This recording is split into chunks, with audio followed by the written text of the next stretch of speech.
to stay on time. Okay, well, good afternoon and welcome everyone. Thank you for joining us for today's webinar. My name is Majana Rakfau and I will be your moderator for today's webinar. Today we are presenting Navigating the Food Service Landscape, hosted by the Waterloo Region Small Business Center and presented by the 15 Group. I just wanted to start by saying how important it is to join educational webinars such as this and continue connecting with your community and experts for support. All businesses have taken a heavy hit this year due to the pandemic, but the food service industry has been hit the hardest, enduring uncertainty and loss. Navigating the food service landscape is challenging for many business owners. This is why we are here today to discuss some of the challenges and solutions to the pressing issues facing the food service industry. Just a little housekeeping before we get started to everyone. Today's webinar is scheduled to last 1.5 hours, including the Q&A component. All participants will be muted to enable the speakers to present without interruption. This webinar is being recorded and we will be sending via email in about 3 days, I should say 24 hours after we conclude the webinar. Please save your questions to the end of the webinar for the Q&A period. Any questions that you have, you can submit them via chat feature in your control panel, and we will be taking a look at those once we get to the Q&A. Feel free to share them, share on your social media, hashtag Waterloo Region SBC, hashtag Navigating Food Service, and hashtag Business Resilience, BIZ, Resilience. So now without any further ado, we will turn the time over to the presenters. Our presenters for today are as follows. Cameron Dale. Cameron is the new manager of Kitchener Market. Cameron joins the City of Kitchener team from Toronto, where he has led the operation and development of public markets and capital placemaking projects in partnership with a range of Ontario municipalities. Cameron would like to take this opportunity today to share the benefits and opportunities for a local market. Jenny Companion. Jenny is a restaurant operation expert with more than 20 years in the hospitality industry. To date, she's opened over 25 restaurants with the 15 Group Incorporated. Her expertise is heavily rooted in operations and curating guest experience through staff training. David Hopkins. David is a restaurant financial expert with more than 30 years in the hospitality industry. He is specialized in menu engineering and systems and procedures to increase restaurants' profitability. In 2001, David launched a consulting firm dedicated to maximizing restaurant profits through effective sales generation and disciplined cost control management. Over the last 16 years, the 15 Group has grown to be Canada's #1 hospitality company with offices located in Toronto and Vancouver, supporting clients from owner-operated establishments to multi-unit restaurant corporations. Welcome, speakers. Cameron, if you want to take it away, the floor is yours. And if you have a presentation you'd like to share, go right ahead. Yeah, oh, it's saying disabled participant screen sharing. Oh, 1 second here. I apologize for that. Give me 1 second, Cameron. It wouldn't be a Zoom call without one of these moments. Right. Okay, there we go. That should work now. So if you want to try. Let's see. Super. So I am hoping that you guys can now see this PowerPoint. Is that correct? Perfect. Wonderful. So first and foremost, everyone, thank you ever so much for joining us today. So as Mazana mentioned, my background is in managing farmers market and public markets. And I think one thing that we've seen across this entire pandemic is how adaptable and resilient small businesses can be in the province, whether it's restaurateurs, whether it's food artisans or it's farmers. I think in many ways, those communities stole a march on a lot of other businesses, because when you manage a restaurant or you manage any kind of small food business, you are always, on the front foot, and you're always working out where to go next. That being said, that can be really difficult at the moment in a traditional restaurant landscape, whether that's to do with regulatory and safety issues or just the operational costs of dealing with, the changes that we're currently seeing. Now, I am here representing Kitchener Market. We have, 80 different vendors and about 7,000 different people come through the door each week. But it's important, I think, to pull back a little bit when we think about markets, as markets can mean, any market within the province. That can go from your little 8 to 10 person vendorship group who might be set up in, the car park of an office building, right the way around to, places like Evergreen in the center of the city, or St. Lawrence in the middle of Toronto, or even as you go further afield, entire market districts.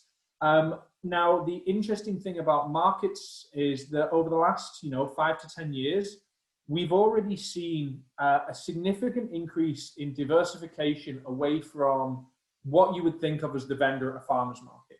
Yes, you have your guy selling loaves of bread. Yes, you have someone bringing their vegetables from the farm, but increasingly and excitingly, we're seeing more and more businesses who might have either traditionally been bricks and mortar restaurants who have transitioned into a pop-up model, or people who've bypassed the bricks and mortar to just become pop-up, or even people who are looking for that opportunity to retool what they do in a new setting that's maybe more accessible to bring their products to market. So that may mean, your restaurateur who is used to, haute cuisine, who's decided they actually want to start doing packaged meal drop-offs, or, your baker who decides they want an outpost and they also want an opportunity to do food programming that's more experiential to build an audience. And that's not something that's new due to COVID. And in many ways, it's been a response to tightening margins within the restaurant industry, meaning that alternate methods of doing business have become more worthwhile. But within COVID, interestingly, markets across the province have seen an uptick in the number of what we consider non-traditional vendors who are looking for somewhere to,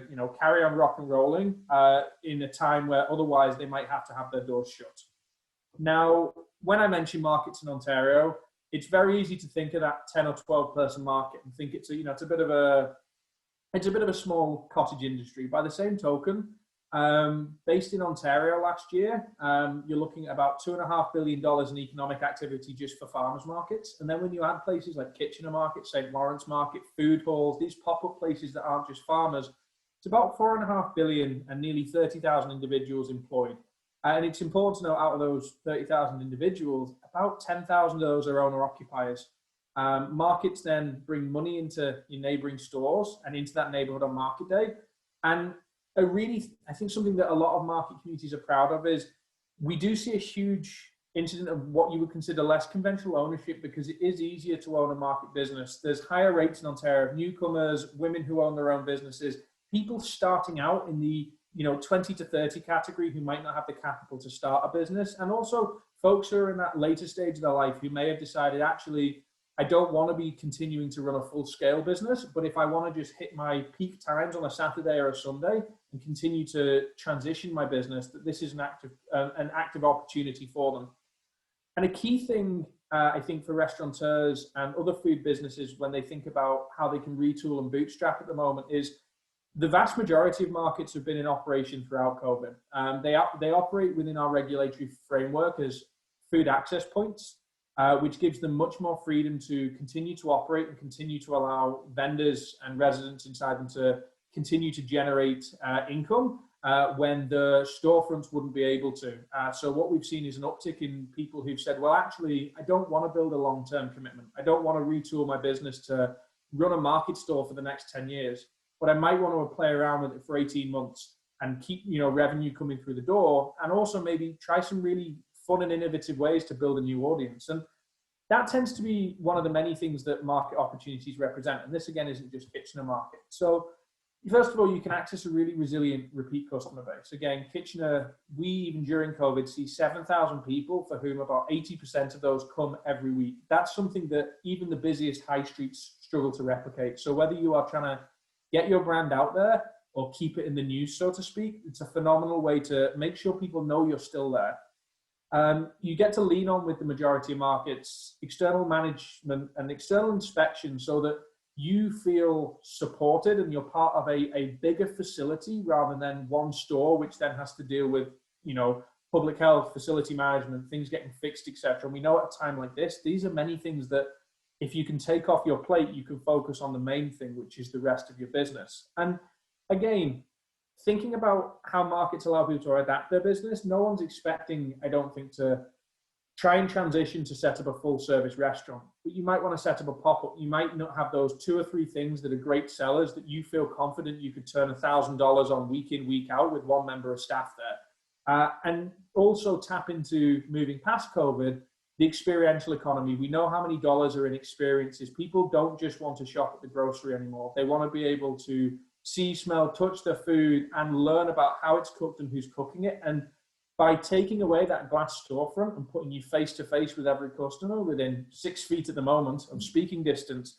you can start building those connections and really repping yourself as a local face, which you may already be. It's just a nice, fun way to continue to strengthen those credentials. And then again, as I mentioned, markets at the moment are actually facing a situation which is maybe mutually beneficial between them and vendors. A lot of market vendors, maybe particularly older vendors, have shuttered up for 12 or 18 months. They've decided they don't want to be playing in this current situation.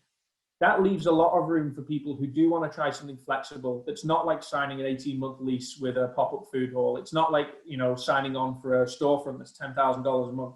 It's the ability to play a month at a time in this very, very changing game that we're in, to allow you to be successful and to part ways when it's not. And part of something that plays into that is this idea of accessible pricing. The majority of markets, ourselves included, it's a case of paying for what you need when you need it. It's as accessible to someone who needs 4 feet to plonk down a table as it is to someone who says, actually, I want 25 feet and a gas, and a gas grill and an extractor fan. It allows people to play together in a way that builds a really interesting mosaic of people and hopefully allows us to give the community that sense of a bustling high street and community in a safe way that the high street just can't replicate at the moment, and that so many people are avoiding in a way that makes it non-sustainable for businesses to continue in the way they were. So I'm gonna stop my screen sharing now because I know I don't have a huge amount of time and there's some really interesting speakers coming up. But again, I would just sum it up in saying that, this isn't necessarily the right thing for every business, but I think it's a great example of something that if you're interested in trying, markets generally across the province are more than interested in trying it with you.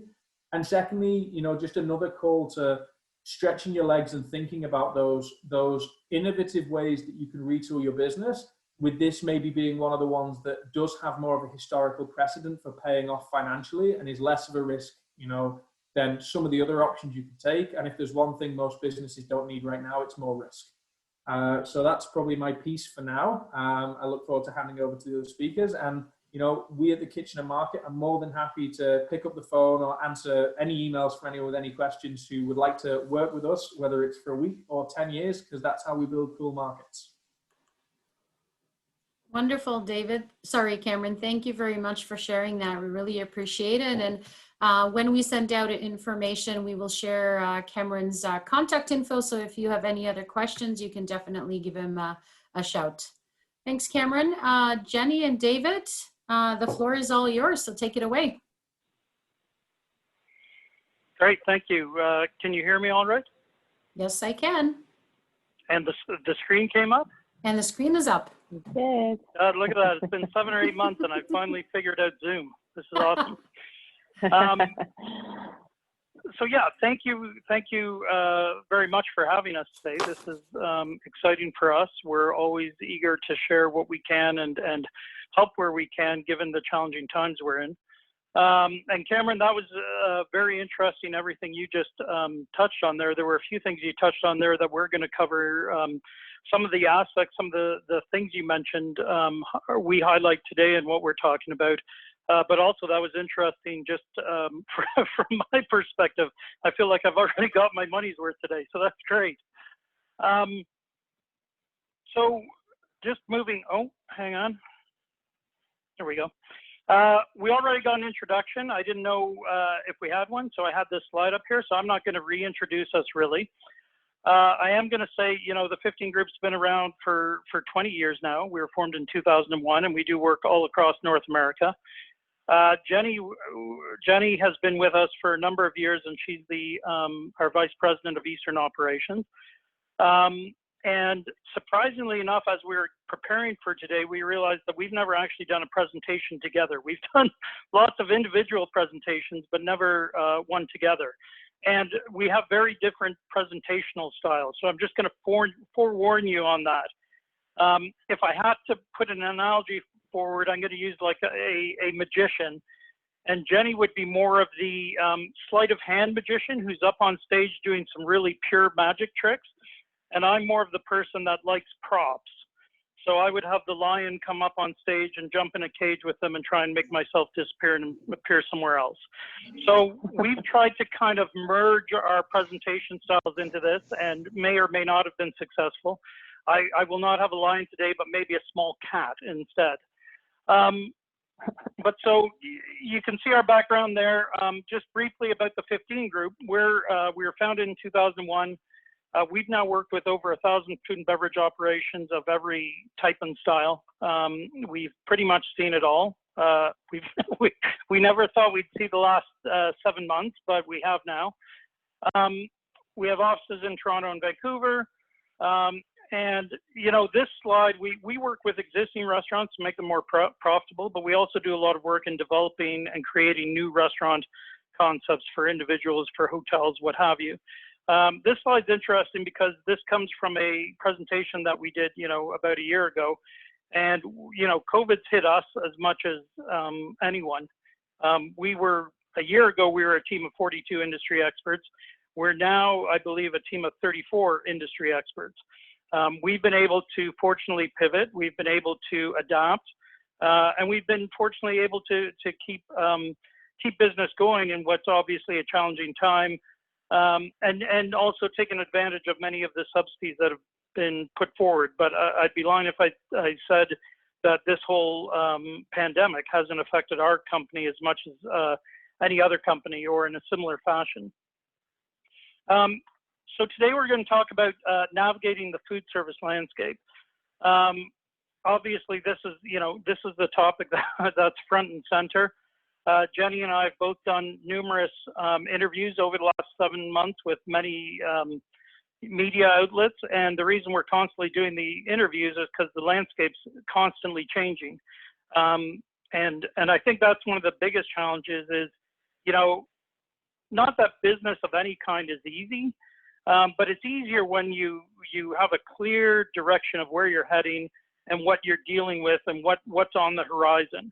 And unfortunately, right now, we have no clear direction, clear understanding of what's on the horizon whatsoever. You know, and what we're largely dealing with is the unknown.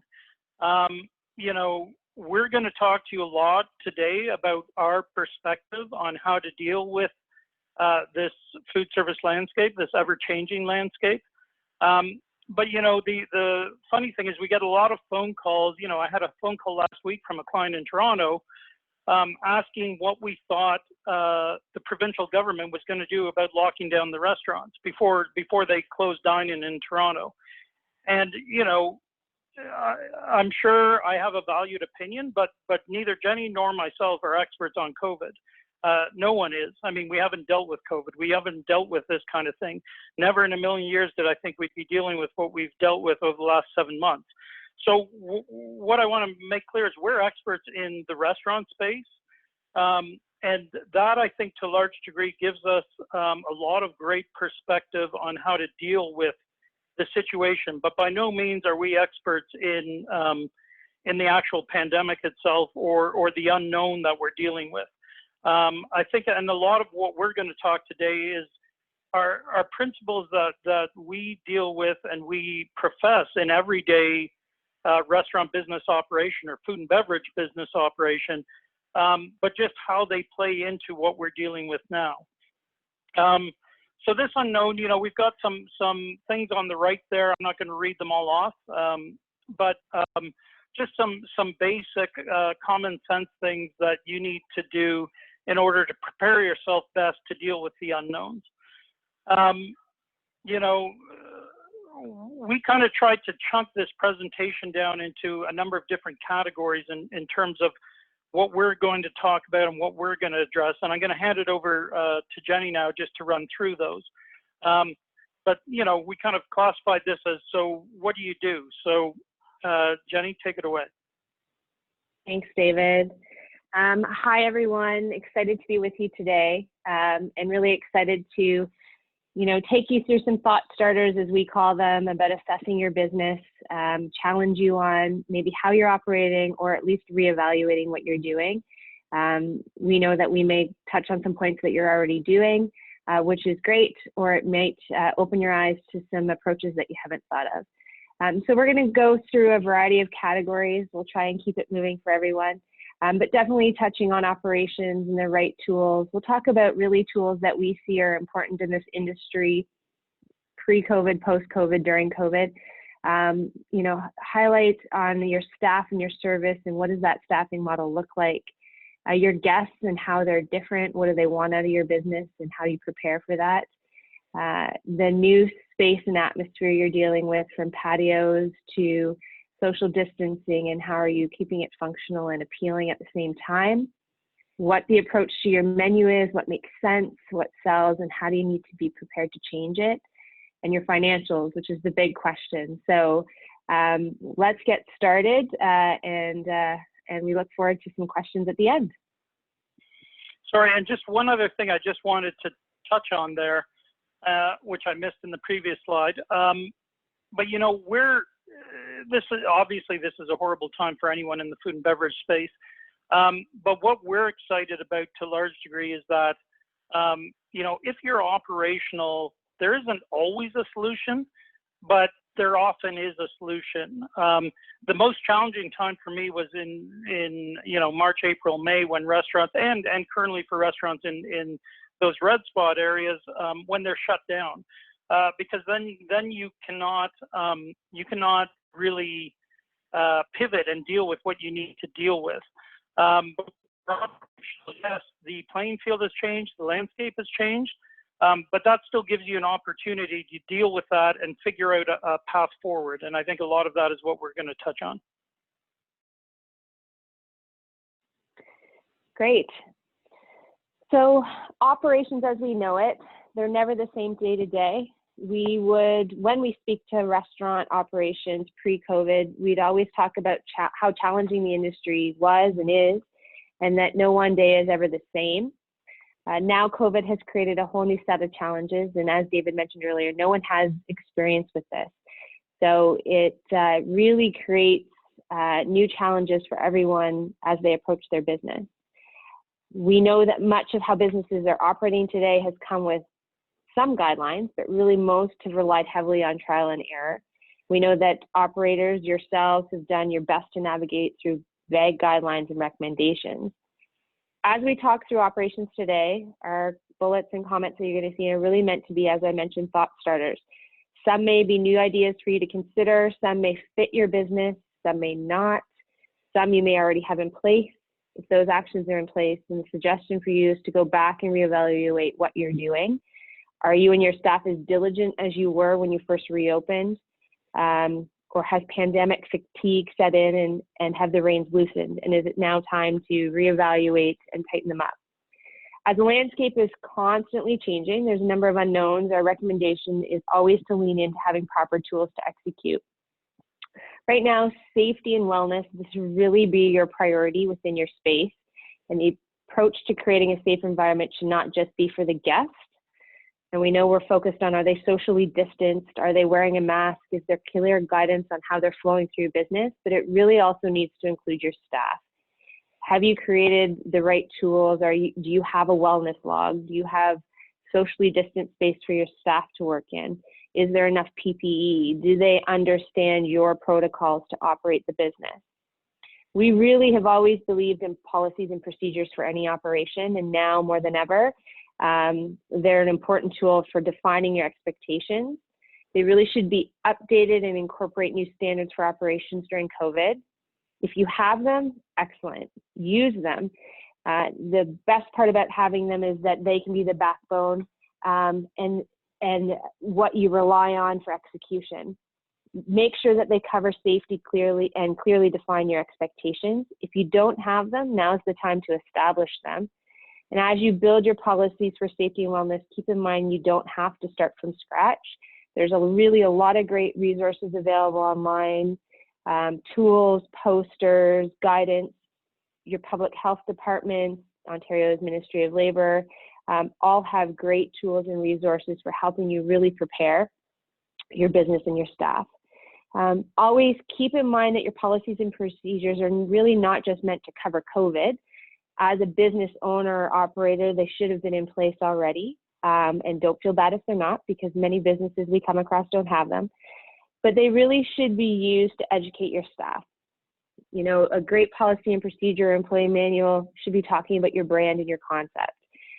They should include your HR details, how staff request time off, what the non-negotiables are, what are your uniform standards, health and safety, as well as your standard operating procedures. Really important tools that tell your guests, your staff, how the business is run and what the foundations are. Staff and communicating to them is the next key element. Communication should be constant. Really need to be keeping your staff well informed of your expectations. They need to constantly be aware of changes. We know you're constantly getting updates and changes. You need to keep your staff aware of new regulations and new processes. We really recommend that businesses find the right tool for communicating with their team. Find a way to communicate with your staff that best suits you. Traditionally, and really one of the best tools is still that pre-shift. A great way to reinforce and demonstrate your expectations. See your staff face to face. Obviously, you have to now consider how much space you have and that you're socially distanced. But it is really the best tool to have that conversation. You can utilize it from everything from showcasing new menu items, how to retrain them on particular tasks, just giving them face-to-face time and allowing them to speak up and ask questions and hear what they have to say and provide input. There's also some really great alternatives out there. Scheduling platforms are a really great tool nowadays that are a great way to plan your week, your schedule, forecast your sales, but they also have really great communication mechanisms. So such tools as 7 Shifts, Amigo, What Time Do I Work, or Hot Schedules have built-in communication tools. You can send out emails and attachment with training materials. You can update shift notices. There can be back and forth communication with management. And the great thing is this is all done utilizing phones. Staff, we know they've always got them on them. So getting an update or a communication about what might be a new protocol, or even having them use that system to perform a wellness pre-screen before entering your business is a really great way to utilize these systems. There's also constant ongoing communication that can be done through a variety of methods. Email groups, nowadays WhatsApp I've seen used in so many different outlets, and it really is easy to create and constantly provide quick updates to your team and completely give them items that they're always in the loop on and immediately have access to.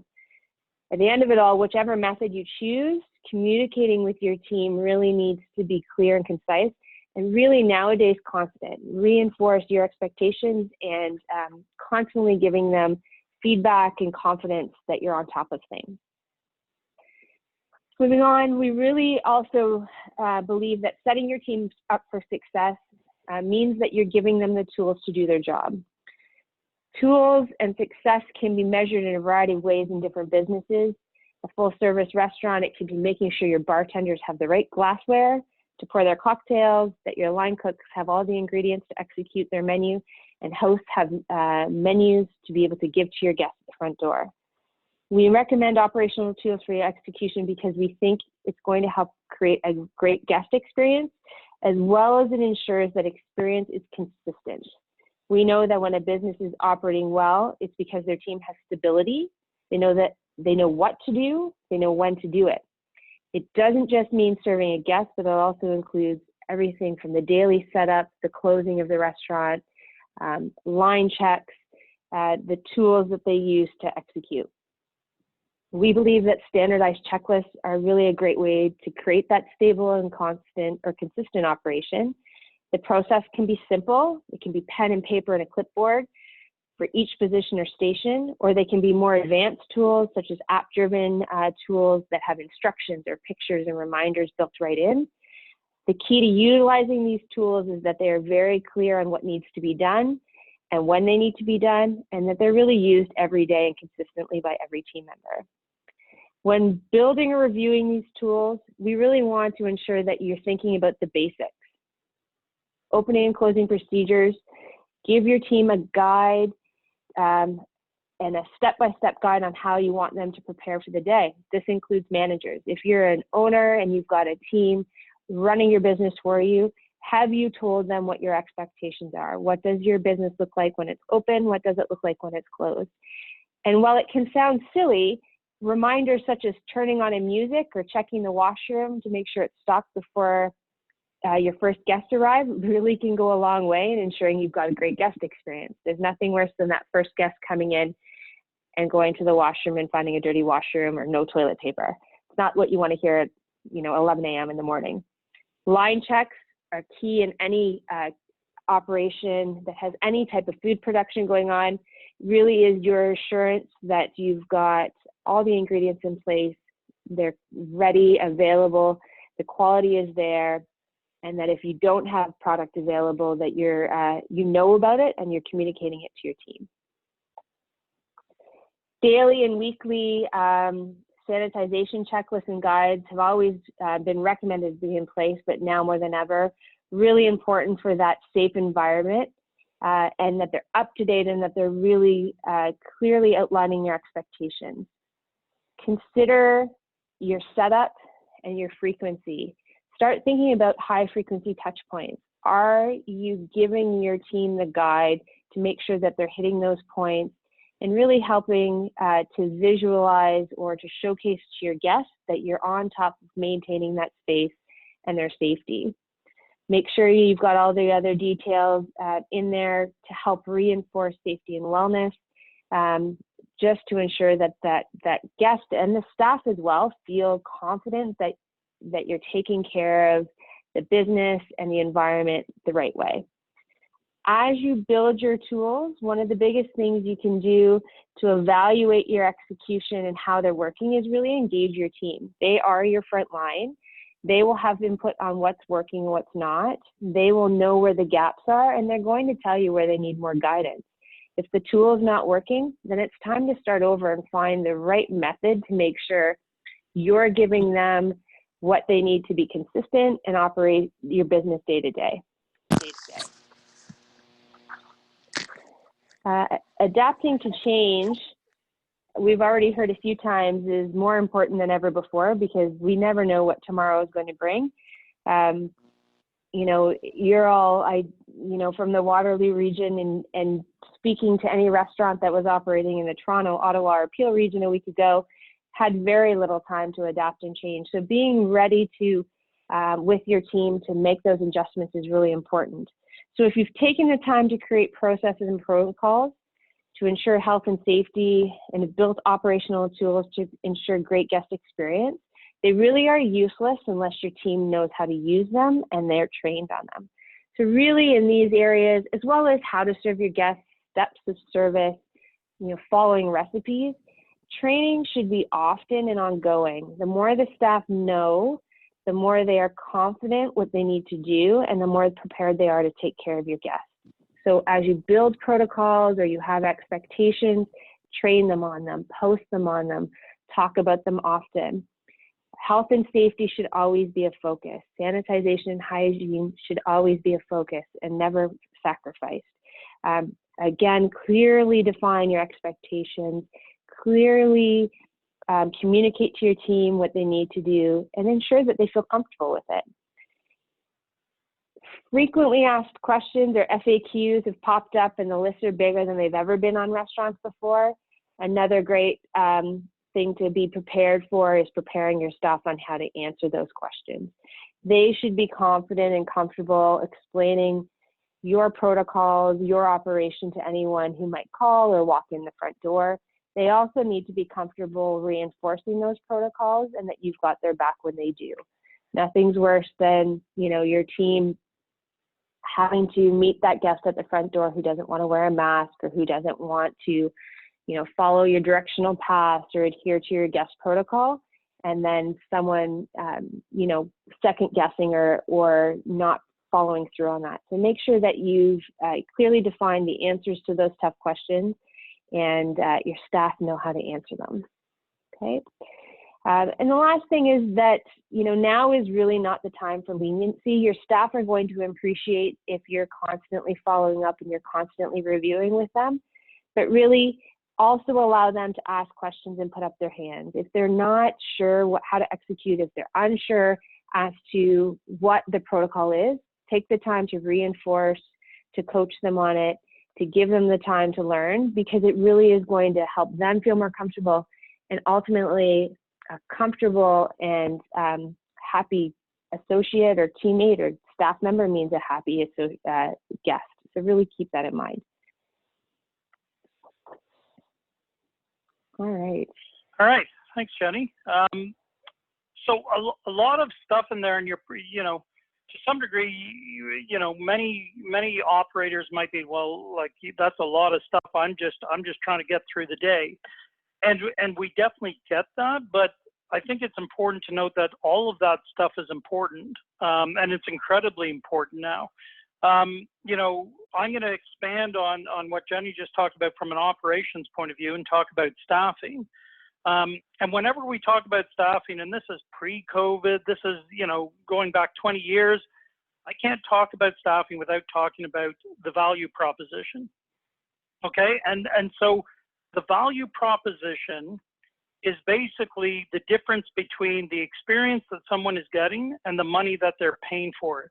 And it is more important in the restaurant space now than it ever was. But this is important in any business where you're selling something for money. So the difference between that experience and the value and the money you're spending is the value proposition. And if I want to increase the value proposition, which is going to drive my business, I can either increase the guest experience or I can decrease the amount of money they spend. And like I said, this applies to any business where you're spending money for something.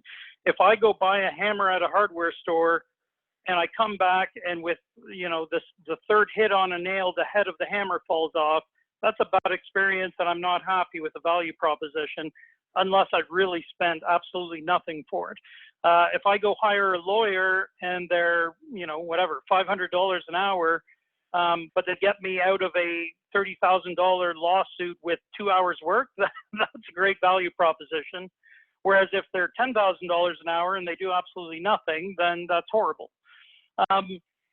So this is incredibly important, and it's incredibly important now because in the restaurant space, you know, we're limited in our restaurant experiences, and we have less patience for a poor value proposition. And there are many things that play into that, right? There are many things that play into an experience. Now, just by way of note, you know, like I said, you can increase value proposition by doing one of two things: increasing the experience or decreasing the spend. We have always been, for 20 years in business, we're all about increasing the value proposition by increasing that guest experience.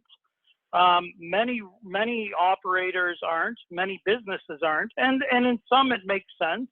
In some it makes sense to try and drive traffic and increase the value proposition by reducing price. We're not huge fans of that. You know, I'll get into that a bit more later. But fundamentally, we're all about elevating the experience. I mean, you know, to sum it up in a nutshell, it's because people will pay more for a better experience.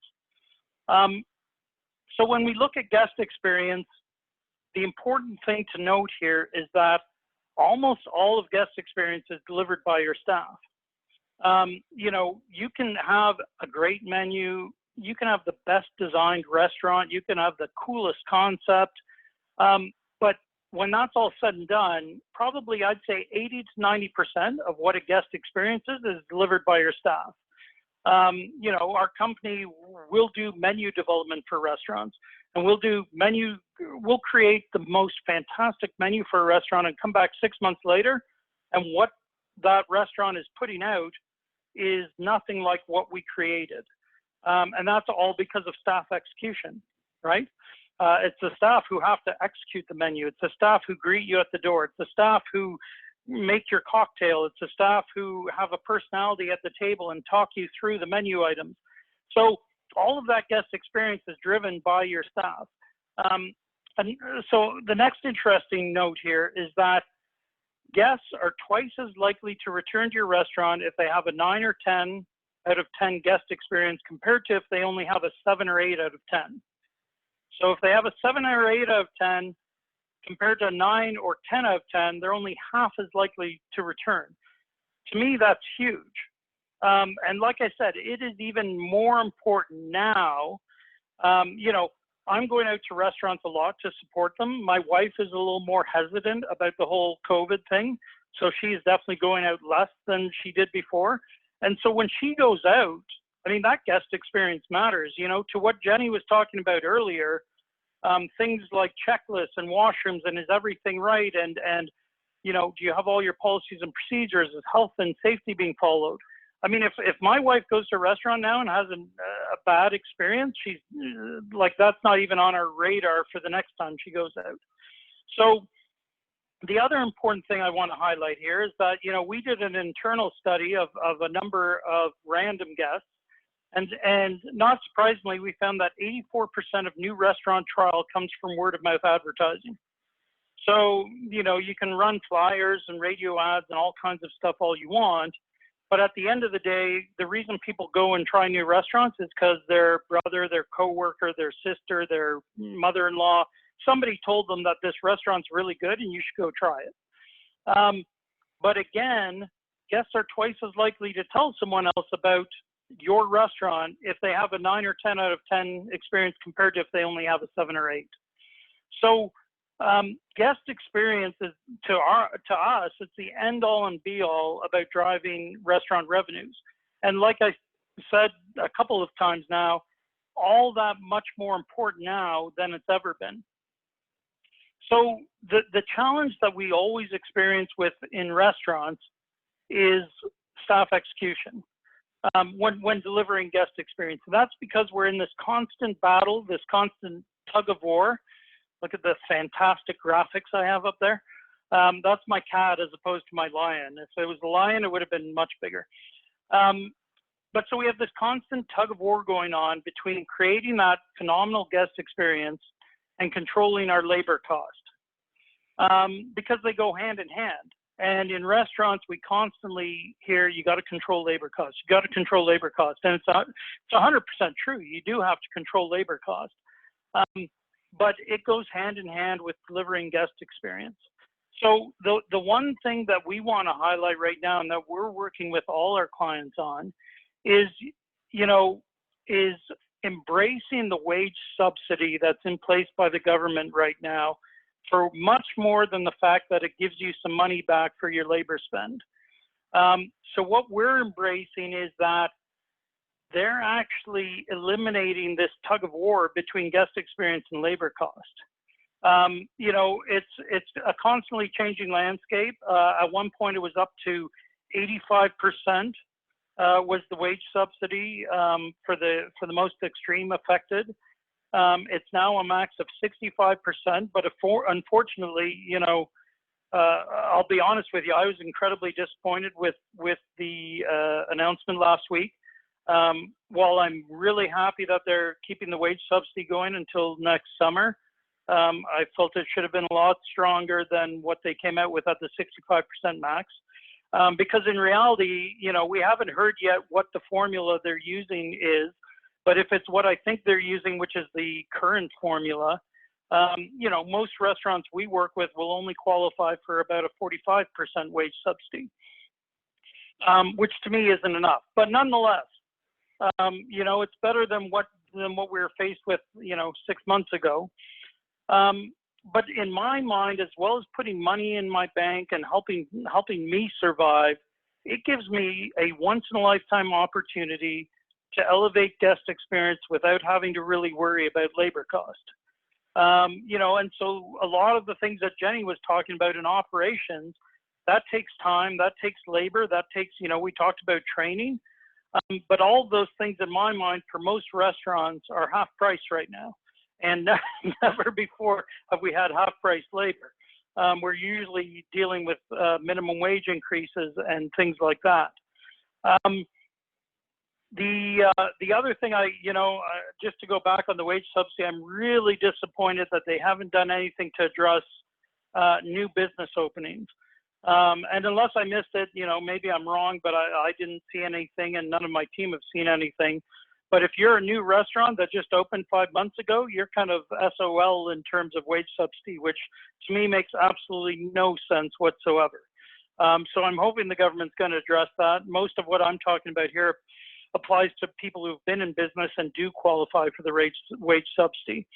But so the key things that I would say to take away from this are, one, train, right? The government is paying right now half of your training costs. So whereas, training used to cost you, if you want to bring everyone in to do a team workshop, and it's going to cost you $250 to get your staff in and do this workshop, that's going to hugely benefit them. Now it's only costing $125, and that's the best money you've ever spent. Health and safety training, huge. I can't tell you how much. Restaurants always used to be big on health and safety. We all know it. If we've operated food and beverage operations, your health and safety protocols are incredibly important. But now the difference is the guest actually cares about it. So making sure that you've got all that health and safety training and that you're letting the guests know all about it is incredibly important. And now, again, you can do it, but it's half price what it used to cost. So train is one of the biggest things I would say about staff execution. And the other big thing is do not understaff, right? The natural instinct right now is, you know what, my capacity is restricted, my sales are 40% down, I got to cut back on staffing. And this is a natural thing that we do in restaurants, and it's why that tug of war exists, is because we're trying to cut costs, and often restaurants, and again, I'm not talking COVID here, I'm talking pre-COVID, restaurants get in this downward spiral where they constantly try and cut costs, and it compromises guest experience, and then they lose guest traffic, and then because they're losing guest traffic and their revenues are down, they cut costs more, and then guest experience goes down more, and it's this downward spiral. So right now, you're even in this more kind of survival mode where you want to, cut all your costs. So the one thing I would say is do not understaff. And there's an important reason for that. Again, the government is paying half of the cost. And again, you know what? Your own situation may be different. But for most of the restaurants we deal with, most of the food and beverage operations, they're qualifying for in and around a 45, 50% wage subsidy for at least the next 3 months, hopefully longer. So don't understaff. Whereas it used to cost, $80 maybe to have an extra host on a Friday night, now it costs you $40. So you have a great opportunity to ensure that the guest experience is out of this world. And that's, like I said, incredibly important at the, in normal times, never mind in these times. But just circling back to why it's so important, and I'm going to get to this a bit later on as well, is that when we look at this value proposition slide, and we talk about how you can either increase experience or decrease price, the thing that we find and what's incredibly important to restaurant business is that if you focus on increasing that guest experience, obviously you then increase value proposition. And what we found is that guests are more than happy within reason to pay more for it. And paying more for a phenomenal value proposition right now is a key secret to how you can not only succeed, but thrive right now until we get through this pandemic. with that, I will turn it back over to Jenny, and we're going to talk a bit about the guest. Thanks, David. Yeah, I think really the key with guests is, guest experience is a new experience, but guest experience still needs to be at the forefront and having your staff prepared for it. The great thing about I shouldn't say great, but the thing that's happening with so many businesses right now, and not even just the restaurant industry, is really how quickly things are transitioning, how quickly innovation is happening, and it's faster than ever. At the beginning of the pandemic, we had someone who works in our office. Her father is part of a law firm, and they spoke about their 2-year plan to go paperless. And COVID hit, everyone started working from home, and they were able to transition to a paperless environment in 2 weeks. Pre-COVID, it was a 2-year model, and in 2 weeks, they were able to put their plan together, launch it, and execute it, and the team adjusted, and they went forward. And we're really seeing the same thing happening in our industry. We're seeing it, at the business level with different technology, but we're also seeing it from the consumer. The consumer is adapting very quickly to the ways that we're doing business. They're a little bit more flexible, and they're really easily convinced to accept new norms, which is great, because in the past they've been very set in their ways, and now business owners have the opportunity to try new ways to serve their guests in the store and online. So menus become an interesting way to, or a new way to approach them. Obviously some businesses have the ability, they're on menu boards, some have them posted on chalkboards. A more traditional restaurant is so accustomed to handing their guests a menu when they're sat. Now, we have a lot of different recommendations. One is, if you're still handing your guest a menu, keep the cost down. Look for ways to control that cost. Disposable menus are an excellent way to approach this. You're able to adjust quickly. You're able to print in-house. If pricing or inventory availability changes, now you can make that edit and print the new menu and you're off, where before there would be a cost associated in a timeline. Disposable also means less contact points. If it's a host passing it to a guest, hopefully you're convincing a table that they just need one, they don't all need a piece of paper. It's one contact and then it's in the garbage. The other great tool with disposable menus is it really allows you to suggest to your guests that they can take a copy with them, and now they've got a takeout menu.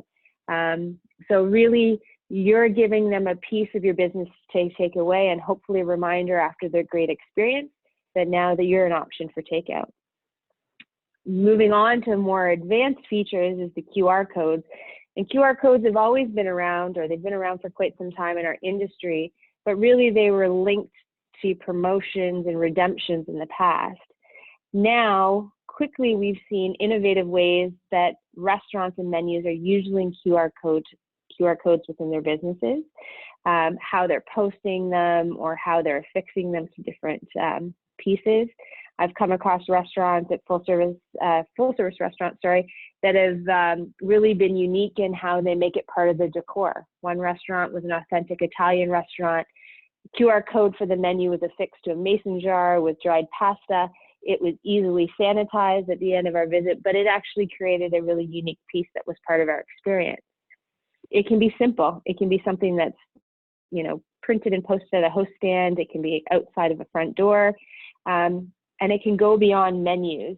Not only are you driving a guest online to look at what you're offering, you can also drive them to look at things like your commitment to safety. If you're being openly transparent and publishing all your actions and the things you're working on, that QR code can take them to your online business, so you can talk about those things.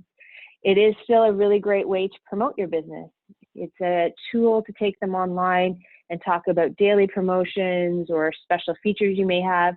And what's great about it is now it's easily updating your menus or updating that online presence without having to print and produce materials that would be normally on a table or handed out to a guest at a cost. Online presence is really the other place that you need to be, and you need to be current. Social media and your website, you need to use to your advantage. Really important that you're keeping those platforms up to date, that you have all the information there that a guest needs. If what they want is hard to find, they will move on because your competitor is going to have it easily available. The key with social media and your online presence is that you keep it current. You use it to communicate what you're working on. You use it to showcase your brand. It's also a really great way to show off the efforts you're taking to keep your staff and your guests safe. Those guests that are concerned or very conscious about their safety are going to be looking and exploring how you're keeping them safe. So make it readily available. The other piece that's moving really quickly is the POS companies. So if you haven't talked to your POS provider and you haven't found out what they're doing, now is the time. Companies have moved and advanced their technology and their applications very quickly. In the midst of COVID, companies such as Silverware and Touch Bistro launched online ordering and provided it free of charge to their restaurant partners, and free of charge for quite some time. So for those who are doing great numbers in takeout and delivery or even curbside pickup, it became a very quick alternative to drive guests through your own website and your own platform, and gave them the ability to move away from third-party apps and commission fees. So get in touch with your POS company and find out what they have to offer for you, because the technology is changing daily, weekly, monthly. It's ongoing. Guests also are really driving change to our business, but they are also looking for us to be transparent and clearly communicate what's happening. So maintaining and being very detailed about what's happening in store and online, like I mentioned, so make it readily available.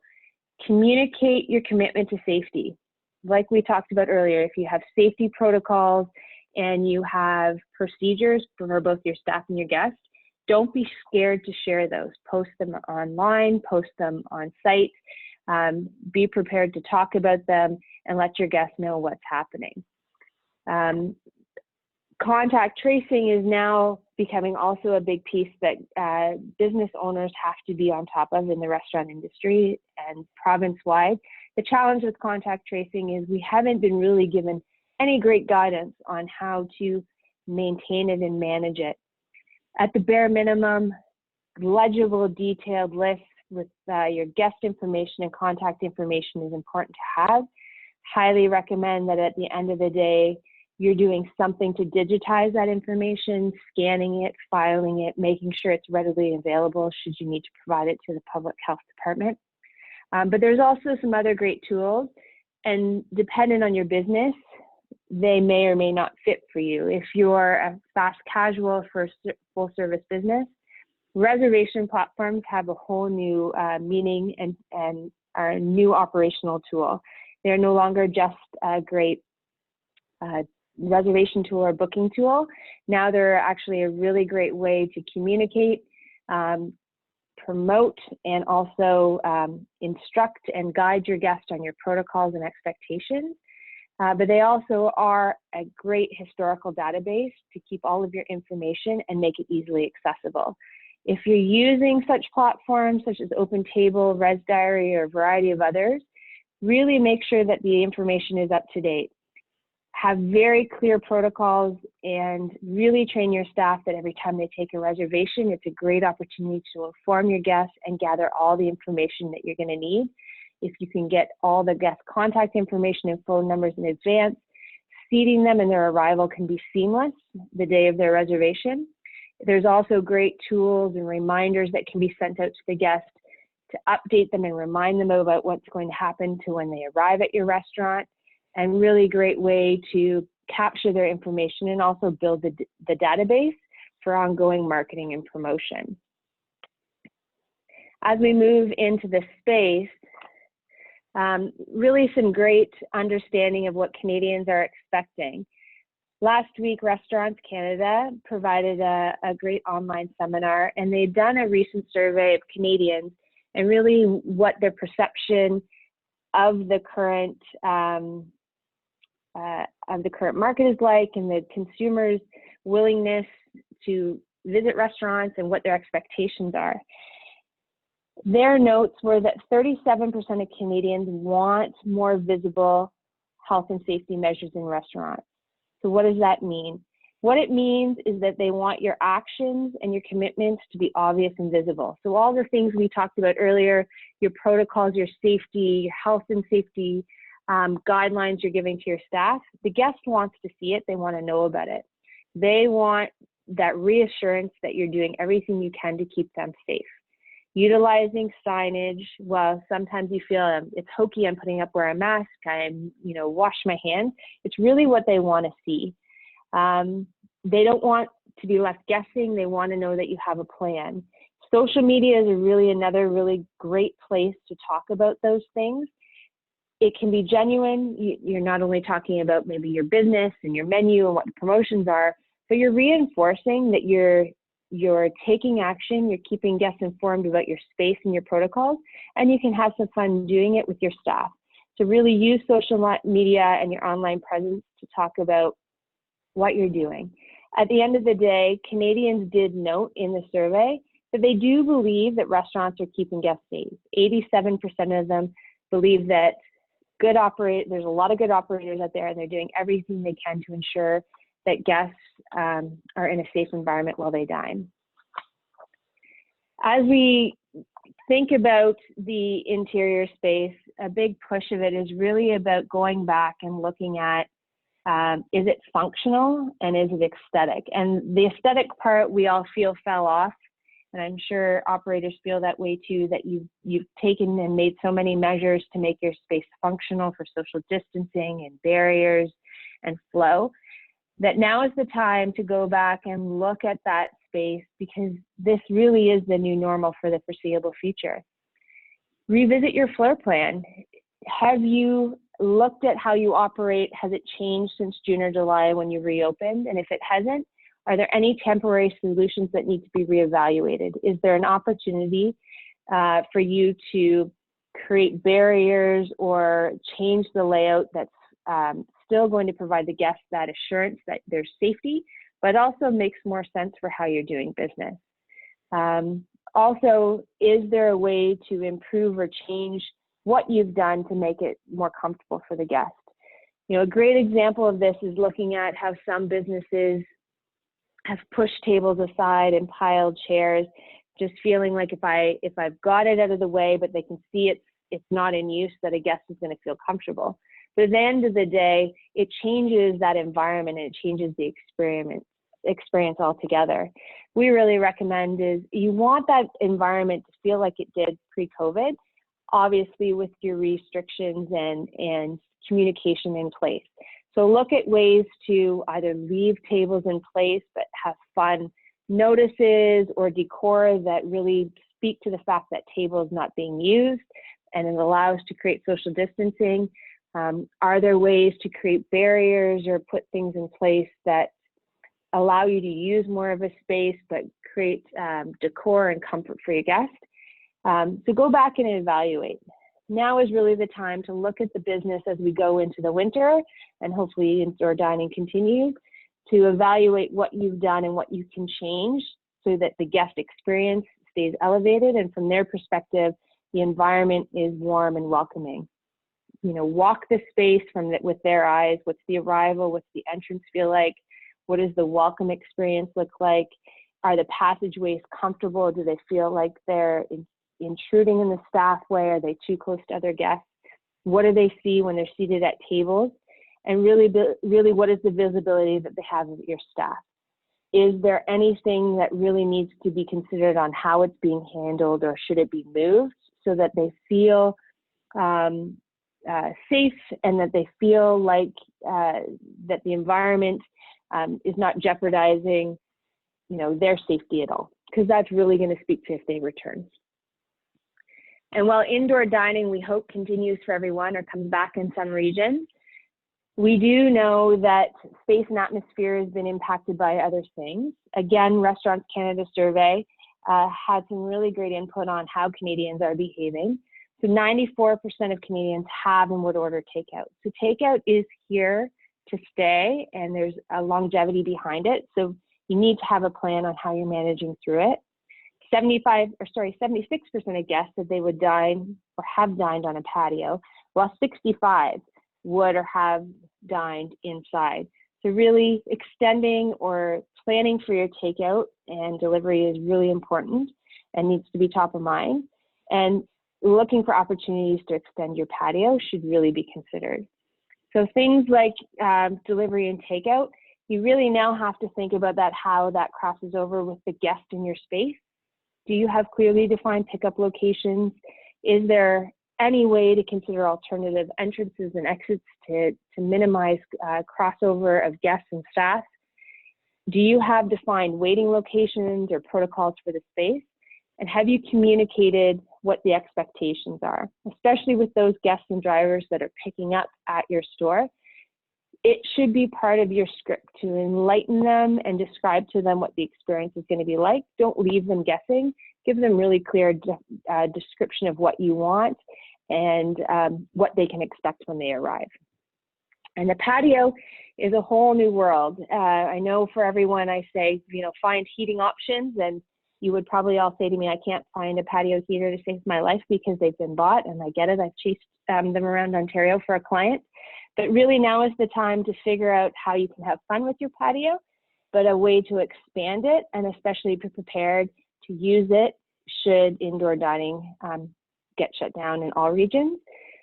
But really look for ways to explore enclosure options and heating options. There's a lot of great examples online of different people that are trying new things.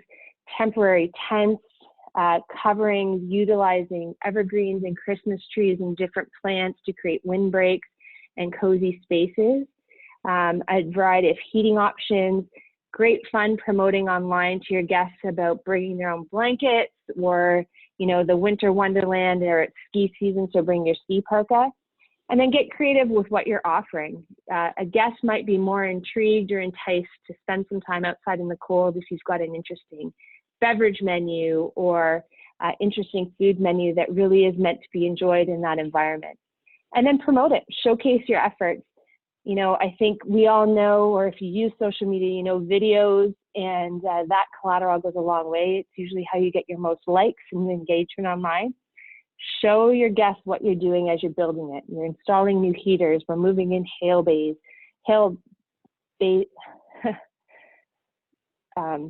hay bales, sorry, tongue-tied. Or you're bringing in the heaters. Let them know what you're doing. Talk about it and create a buzz so that once it's up and running, they're ready to try it. The key is that, like we said earlier, we know that it's trial and error. You can't just sit back and wait for the guest. Keep working and be diligent about finding ways to create new environments, promote yourself, and find ways to communicate what you're doing. Back to you, David. Sorry, I had to unmute myself there. Thanks, Jenny. So number 5 on our list of topics was menu. I'm actually not going to talk a lot about menu. I'm going to talk very briefly on menu just because I'm monitoring time a bit. So 2 of the points I want to touch on are, and what we're recommending to clients is, 1, to streamline and simplify your menu, which we often do regardless, again, of COVID. But 2 is to innovate and expand your menu, which sounds really confusing because they're kind of contradictory items. Actually, they are completely contradictory items, but they're both applicable. So what we're talking about here is, in terms of streamlining and simplifying, we want you to make a menu that will help your ease of execution. While, yes, the government's paying half of your labor costs, you still have many considerations in the kitchen in terms of available staffing, in terms of, protecting your staff in that environment, and how easily you can execute to a high level the menus that you've got on the menu that you've got up as you're offering. It gives you a much clearer path to that 10 out of 10 experience, which, like I said, is important anytime, but is really important now. It gives you labor efficiency. Yes, the government's paying half your labor, but you still do have labor costs now is a time to streamline and simplify. It gives you that ability to quickly pivot, right? I mean, the landscape's changing daily, weekly, monthly. Having a simpler menu and a streamlined menu allows you to adjust more quickly to whatever changes are on the horizon. And the other thing is guest acceptance. Okay, you know, Jenny talked a fair bit about guests, and I'll give you a stat in a second. But guests are very that's not a word. Guests are very aware of the challenges that restaurants are having, and they're very aware that there are adaptations to be expected in restaurants. So streamlining a menu, we don't think is a bad thing, and guests are very aligned with that. From an innovation point of view, though, you know, obviously we need to pivot what we do, and we need to potentially change or expand our menu offering so that we can capture revenue sources. In terms of capturing new revenue, I mean, it could be completely new revenue streams.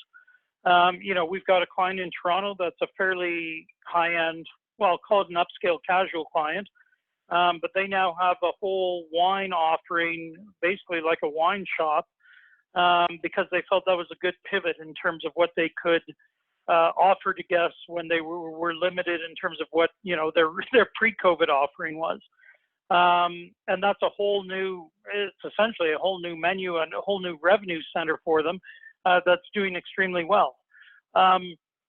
You know, obviously right now, delivery and takeout are huge.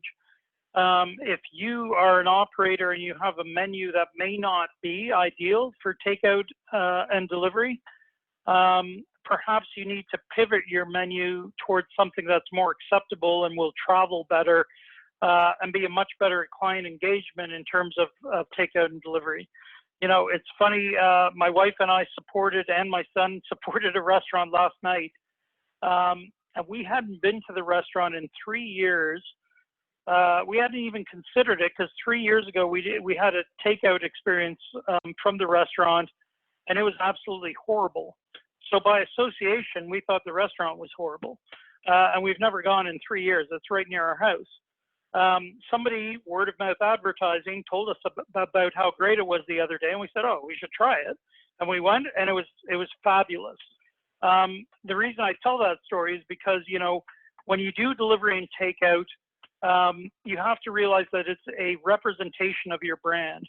So ensuring that what you're offering and what gets packaged up in a delivery and takeout menu, you want to make sure it travels well. You want to make sure that the guest is going to have a good end experience with it, because it's still going to reflect on you. So potentially pivoting your menu to something that will travel better and will be a better experience in terms of delivery and takeout is an important thing in terms of menu. And we've had a number of clients that have done some big pivots in terms of what their temporary menu offering is, but who knows, maybe it's a long-term menu offering, but they pivoted just so that they could capture that market in a better fashion, and they've done a tremendous job of it. The only other thing I want to touch on menu is our last recommendation that we're talking about with many clients, and that is to increase pricing. Somewhat seems to go against, you know, what traditional thought process would be. You know, people are thinking, well, we're in a recession, everybody's down and out. These are horrible times. The last thing you want to do is increase pricing. But we're working with our clients, and we have a number of clients and a number of actual non-clients that we know have increased pricing with great success. And there's a number of reasons why, and I'm just going to touch on those briefly with you. One, we've already talked about. I hope from this you'll get a sense that, you know what, I'm going to spend the required labor, I'm going to do the required training, and I'm going to take this opportunity to elevate the guest experience. And that in itself affords me the right to increase prices. But the second interesting thing I want to touch on, and this is definitely depends on your market, but for the most part across broader Canada, we are in a seller's market as restaurateurs. And what I mean by that is if you look at the current market size we know from a number of studies out there, and we know from what we're seeing in our own clients, that the market size is about 60% of what it was pre-COVID. So it's definitely not as big as it was. You know, my parents who are 80 are not going to restaurants like they did 9 months ago. But the other thing we know is that the available capacity right now is only 45% what it was pre-COVID. And the way I get to that number is that at least 10% of restaurants have closed, unfortunately. You know, horrible to understand that that's a reality, but 10% of restaurants have closed, and it could be a lot more. And we know that we now have government restricted capacity restrictions because of physical distancing and what have you, that cuts the available capacity of those 90% of restaurants that are left in half. So we have a situation where our market size is actually exceeding the capacity relative to where it was 9 months ago. And that's a seller's market. And when you're in a seller's market, you're afforded the right to increase price point. Obviously, like I said, you have to evaluate your own market. We have a number of clients that are right in downtown financial core Toronto, and I can tell you they are not in a seller's market. Capacity in downtown financial core Toronto is not exceeding supply. There is minimal demand in downtown Toronto. So you need to evaluate your own situation, but we know a number of markets that represent this very well. And the last thing I want to touch on why you can increase pricing is guest expectations. You know, Jenny referred to Restaurants Canada piece that was done, webinar that was done recently. And they touched on what would convince you as a guest. They did a survey. This was actually an Angus Reid survey. And they touched on what would convince you to eat indoors at a traditional restaurant. And the number one reason was to help save my local restaurant. And this was way higher than lower menu prices or health and safety concerns. But so guests, I think, understand the predicament that restaurants are in, that small business is in. And I think they fully understand that, you know what, if you're at half capacity or whatever your situation is, you need to get revenues from somewhere. And that justifies a price increase. So the one thing I will say about price increase, you know, with capacity restrictions at 40, 50% of what you were before, you know, we've seen a number of restaurants in the marketplace think that they need to double their pricing to offset that. And you don't. You know, I can get into more detail, but we're a bit short on time. But the reality is you only need to increase your prices by 17% to offset a 40% capacity drop. So if your volume of guests drops by 40% and you put your prices up 17%, it'll be a wash. And that's because unlike capacity drops, any price increases you do go 100% to the bottom line. There's no associated increase in labor or product costs. A price increase hits your bottom line 100%. So, you know, we're actually recommending clients right now go with a 5 to 10% strategically engineered menu price increase. And I will email if there's a way to get out to the participants a link. We did a great webinar on menu engineering the proper way and how to creatively engineer your menu so that you can capture more profit. And I'll get a link out to that webinar to you if I can. The last thing I'm going to touch on, and I'm going to say I've got about 5 minutes to cover this, which is almost perfect timing, is financials. And this, again, this goes beyond COVID. This is so critical for all small business because, you know, as restaurant owners, you're business owners first and foremost. And business is all about making profit. And making profit is a number. And everything that factors into making profit is a number. And your financial statements are the only real true thing that tell you whether or not you're making money. So, you know, to put up a bunch of numbers on the screen, and if numbers scare you, this is going to be absolutely horrible. But if you're used to looking at numbers, here's what your pre-COVID financial statement might have been for a typical restaurant if they're doing, say, I don't know, $2 million a year or $1.8 million a year in sales. So net cash flow at the end, in this case, they're making 4.6%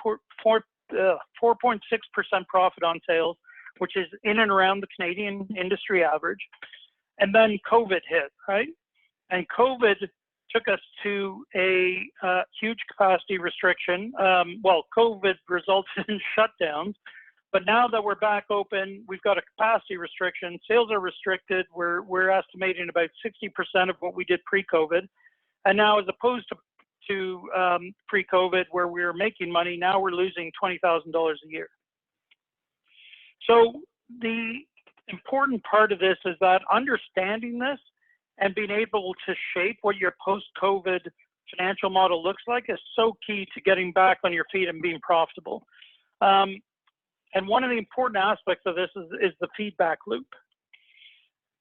So the feedback loop is what we do with financials in order to ensure that we make the right decisions to create profit. And it starts with assessing the environment we're in, right? What environment are we in, and what is it that we're selling to satisfy that environment? So we come up with our operating plan. You know, are we going to be open for lunch and dinner only? You know, if we're a cafe, what are our hours of operation and what is our offering? Are we liquor licensed? And then we execute that plan. And then the next important piece, once we execute, is the data review. And your financial statements, make no mistake about it, financial statements are the only source of data review that are the most important in assessing whether or not you're profitable. You know, at the 15 Group, we do bookkeeping and financial reporting for 120 restaurants. And I never wanted to get into that, but it's such an important part of being successful in business. And every restaurant that we consulted for when I started the company had horrible financials. So we started getting into that service. But it's critical. And then from that data review, you adjust what your plan is. You tweak it, you adjust it, and then you reassess, and you go right through that circle again. So, and in pre-COVID, in traditional business, this whole data review piece is missing. What many people do is go environment, they plan, they execute, and then they adjust based on a gut feel, which is absolutely horrible. And in many, many restaurants, even the adjustment piece is missing. So they go environment, plan, execute, and then they just run. And then at the end of the year, they go, damn, I didn't make any money. The important part of all this, and why it's more critical now than ever, is because whereas normally we can rely on a consistent environment day to day, month to month, year to year, right now, that environment is changing constantly. And this feedback loop and reviewing financials and understanding how that all works needs to be reviewed constantly. And just to put it in perspective of my own business, I'm going through this own feedback loop with the 15 Group, as Jenny will probably attest to. I probably do this review every 2 to 3 days because I'm constantly having to pivot and plan and adjust based on what the environment's presenting. So this piece is incredibly important, and I'm going to show you how it all comes together and why it can be so important. And this is what we're working with a lot of clients right now to kind of execute on. So this might have been your pre-COVID financial statement where you're making $7,000 a month. The effect of the capacity reduction has you losing $20,000 a month. Fortunately, right now, the government's come out with some wage subsidies, some rent subsidies that they're talking about that are going to be better than that horrible landlord-sponsored program before. And you know what? That's actually going to do really well for you and get you back to a profit of about $4,000 a month. You can see the wage subsidy there that I've got at about 45% and a rent subsidy under fixed expenses. And then what I'm going to do with this model is I'm going to say, you know what, we're going to do a price increase of 10%. So we're going to do a price increase, but we're not just going to put our prices up, we're going to elevate that experience. So you can see in here, I've taken my hourly labor in the front of house and I've increased it by 10%. And I've increased my back of house hourly by 10% as well to increase that guest experience and ensure that we have coverage and proper training for all the important aspects of operation. So the net effect of this entire plan is that I was making $7,000 pre-COVID, and I'm now actually making $12,000 a month. I'm doing better now in the current environment than I was pre-COVID. this is great. This is all on paper. And that's why the feedback loop's so important, because you can put something like this into play. But the important thing is that you're constantly monitoring, analyzing, and adjusting to ensure what you've experienced and what's the reality either met with your plan or that you can pivot and tweak it to further succeed in this environment, right? I'm going to leave you with one. Ooh, I don't know what I just did there. Hang on. I'm going to leave you. There we go. I'm going to leave you with one final thought, and that's that for restaurateurs that are out there, operators that are out there, and I know we've got a huge mix of people.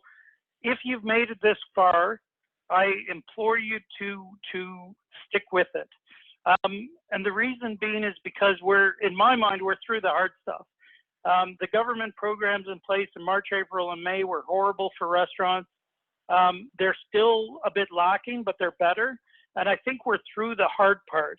And the reason why you should stick through it is because, I'm the eternal optimist. Again, I'm not an expert on COVID, but I truly believe that we'll be through the worst of this by April, May. I think there'll be vaccines. And if there aren't vaccines, I think there'll be enough therapies that make it a non-issue.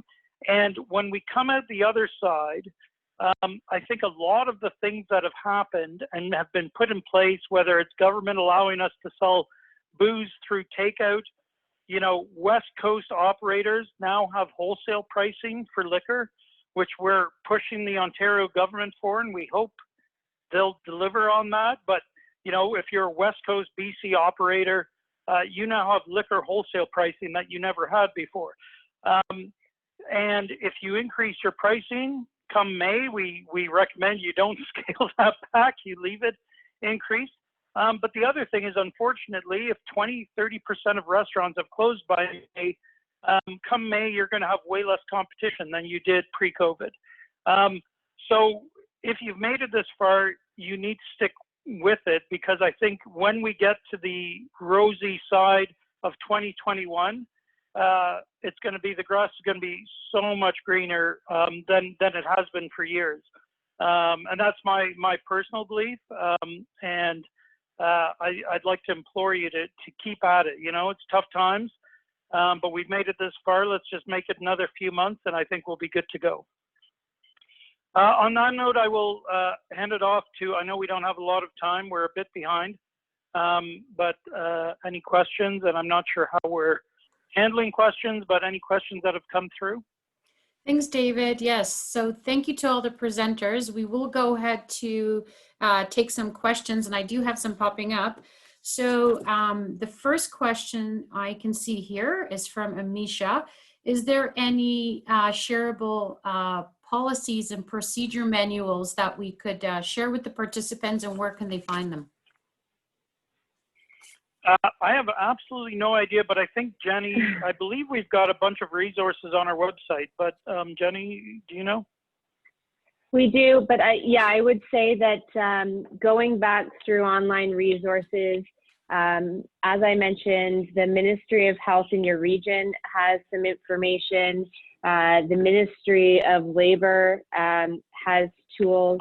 I've got one here, Workplace Safety and Prevention Services. I can always share the links to some of these websites with you that can be passed on. But there's some great resources on, controls and communicating and elements that you could use to build policies and procedures, as well as, I believe, even the Waterloo Ministry of Health, but if not, Ontario Public Health and definitely Toronto Public Health also have tools, posters, things that you can download and utilize. Perfect. And we can definitely get that information out through an email to the participants. Next question for David regarding financials. Do you have a spreadsheet template that can be shared with the participants based on what you had showed? I do not, but that doesn't mean that I can't put something together and email it to you to distribute. The one thing I would say, people, and this is a much bigger topic, but, we do a lot of work on developing business plans for restaurants, doing financial modeling, and I know people often download templates and use them. And generally they're horrible because every operation's different. Every operation's unique, and templating something like that is really challenging.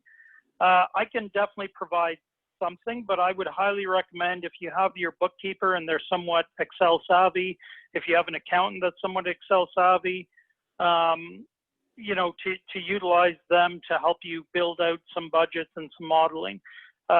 Because, you know, yeah, templates are so difficult to apply across the board to every operation and make them meaningful.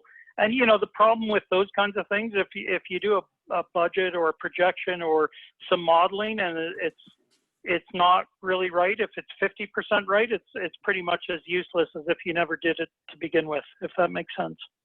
David, would you suggest in this situation for any owners to connect with their accountant to go over their numbers and see where they can make some changes or adjustments to see how that may work?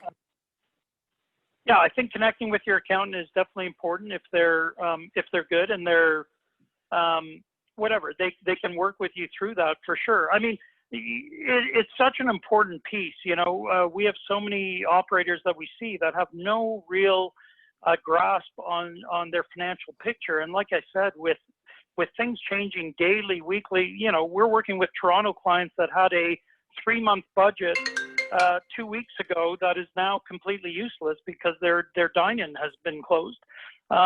So being able to model that and being able to work on that, if you have an accountant that can help you with that, absolutely, we would, you know, and even if they need to charge you money, it could be the best money spent, because there's nothing worse than going through 3 months thinking you're in one place and then at the end of 3 months realizing you weren't there at all. Okay. Next question, Queen of Hearts Tea House. Has there been any loosening of restrictions on dining establishments obtaining new liquor license?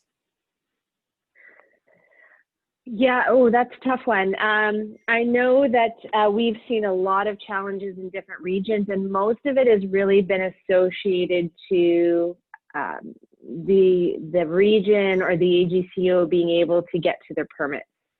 There's been such delays with approving those and inspections. And I do believe in regards to like certain regions, I know with Waterloo, we worked with a client there. There was a process for the municipality to approve the license at a level that didn't exist before. So I believe, unfortunately, you may have to wait for them. If you're really challenged on getting through to them, you know, it could be an unfortunate cost, but a necessary cost. There are some really great lawyers that deal specifically with the AGCO. There's one here in the city that we could always refer if someone's really having troubles, but seems to have direct line to the AGCO and can usually help expedite those things sometimes. But otherwise, unfortunately, what we're hearing for many permits, building, construction, licensing, most municipalities are behind. Mm-hmm. Next question. How do you know your indoor capacity limit if you haven't had public health contact you back? Yeah, that's a tough one. And I think there was a lot of, you know, this was one of those kind of guidelines were posted and people had to interpret them to the best of their ability.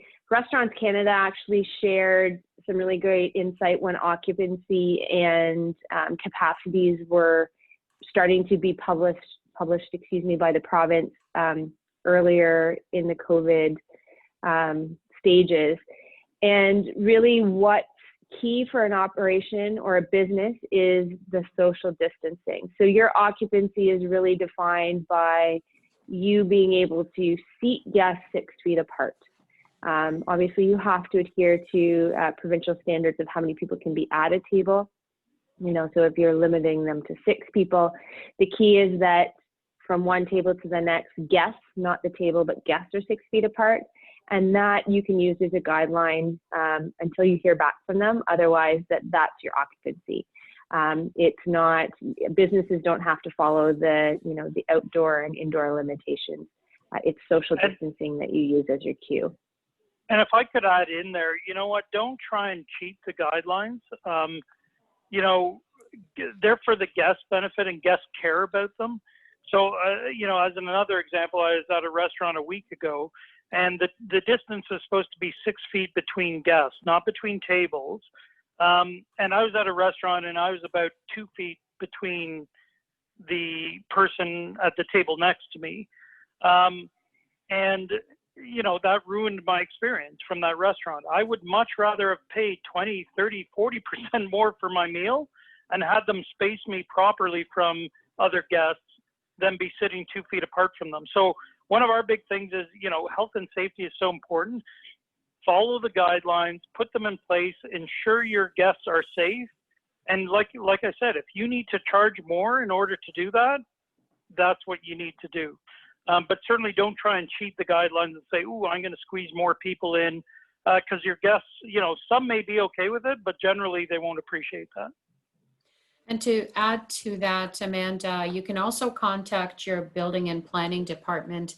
They can definitely give you some information around your capacity limit based on your square footage of your space. They would be able to answer that question too. If there's any other questions anyone has, we are a little over time, but if there's any last minute someone wants to post in the chat box, I'm happy to share with our presenters and they can answer. I'll give it maybe half a minute.